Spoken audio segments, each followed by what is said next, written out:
पुंडलिका वरदे हरी विठ्ठल श्री ज्ञानदेव तुकाराम पंढरीनाथ महाराज की जय। राहुल, कल तक यहाँ थे, आज वहां पहुंच गए हो। कांग्रेस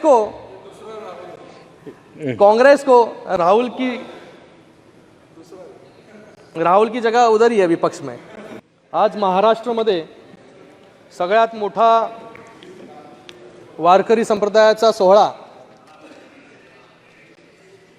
सुरू आहे, सगळ्यात मोठा उत्सव, ज्यात लाखो भाविक जे आहे, वारकरी जे आहे, हे पायी पंढरपूरला जातात आणि पांडुरंगाचं दर्शन तिथे घेतात, आशीर्वाद घेतात। आणि आज माझं भाषण हे पहिलं भाषण या 18व्या लोकसभेमधील पांडुरंगाच्या जयघोषाने मी सुरू करू इच्छितो। पुंडलिका वरदे हरी विठ्ठल श्री ज्ञानदेव तुकाराम पंढरीनाथ महाराज की जय। बहुत बहुत धन्यवाद सभापति महोदय कि आज मुझे आपने राष्ट्रपति जी के अभिभाषण में कि उनके समर्थन में एनडीए के सबसे पुराने सहयोगी शिवसेना की तरफ से मुझे यहाँ पर बोलने का मौका दिया। शिवसेना सबसे पुरानी साथी इस एनडीए में है। जैसे एलआईसी का एक वाक्य है, जिंदगी के साथ भी और जिंदगी के बाद भी, बाला साहब के पहले भी और बाला साहब के जाने के बाद भी शिवसेना भारतीय जनता पार्टी के साथ में आज एनडीए में खड़ी है। सबसे पहले देश के जनता को, महाराष्ट्र के जनता को और मेरे कल्याण लोकसभा की जनता को मैं तहे दिल से धन्यवाद अदा करता हूं कि तीसरी बार मुझे इस सदन में मेरे कल्याण लोकसभा की जनता ने चुनकर भेजा और तीसरी बार फिर से मोदी जी को इस देश का नेतृत्व सौंपा और मोदी जी को तीसरी बार प्रधानमंत्री बनाया। मैं प्रधानमंत्री नरेंद्र मोदी जी को, एनडीए सरकार को तीसरे काल के लिए बहुत बहुत बधाई देता हूं और मुझे पूरा विश्वास है कि पिछले 10 सालों में जो हमने काम किया, ऐतिहासिक हो, सकारात्मक काम जो है गए 10 सालों में हुए, उससे अच्छे काम जो है आने वाले 5 सालों में जो है, अच्छी नीतियां जो है आने वाले 5 सालों में माननीय मोदी जी के नेतृत्व में हमारी सरकार बनाएगी।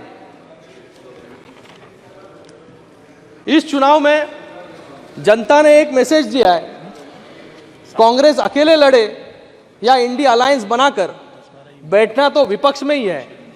कांग्रेस जो आज इतनी खुश है, राहुल कल तक यहां थे, आज वहां पहुंच गए हो। कांग्रेस को राहुल की जगह उधर ही है विपक्ष में। मुझे लगता है कि जो आंकड़े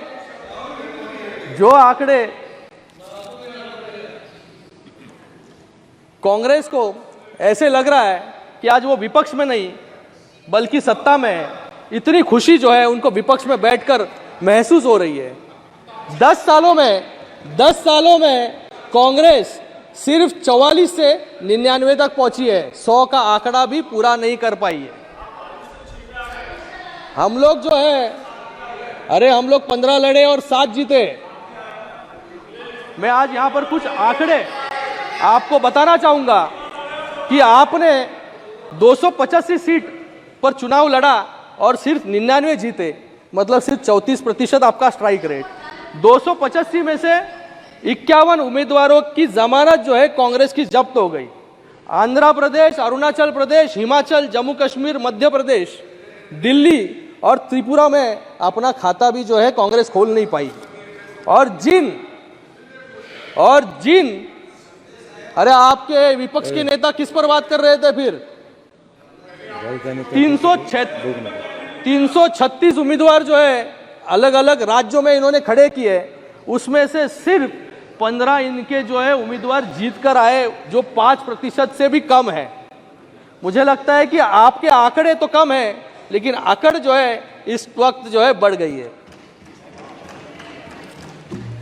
मुझे लगता है कि इस जश्न के पीछे जो हार की सच्चाई है उस पर थोड़ा आत्मचिंतन करने की कांग्रेस को जरूरत है।